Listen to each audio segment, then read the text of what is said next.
It's hard to believe that 20 years ago, investment group PSG and some of its most successful investments, such as Capitec, did not even exist. Today, the group has influence over a large number of sizable companies with a combined market capitalization of 130 billion rand.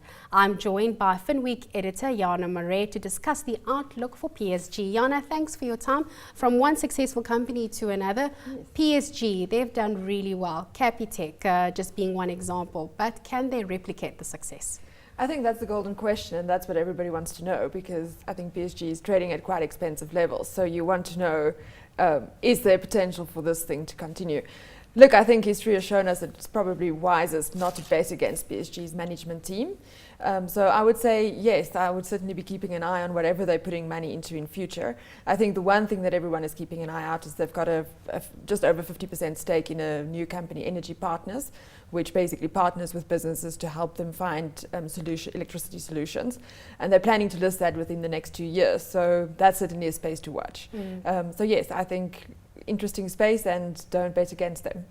Finweek had an interview with the chief executive. What were some of his insights in terms of the outlook for the company?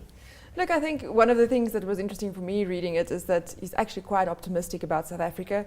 One of the things he said is, you know, if he looks at the way companies are performing, it's unlikely, he can't believe that the economy is only growing at, you know, barely 2%, if that is not even there, because the growth, and they see a lot of opportunities.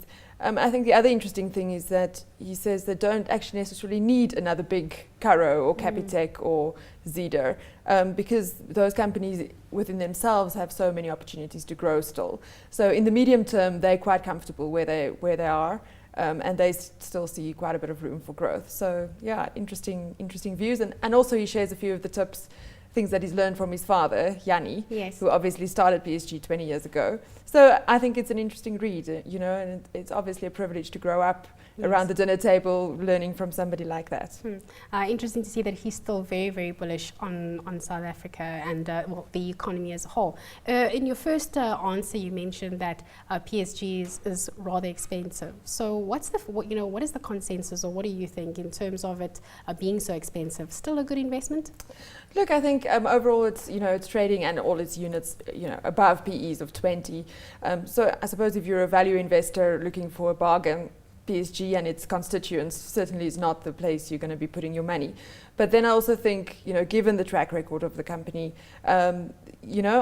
personally, I think there's certainly room there, and it's certainly worth a consideration at least. I think we have comment from Canon Asset Managers saying, for example, it's because of its high valuations, it is quite sensitive. It will be quite sensitive to a market correction. But then I think there's a lot of companies on the JSE at the moment where you can say the same thing.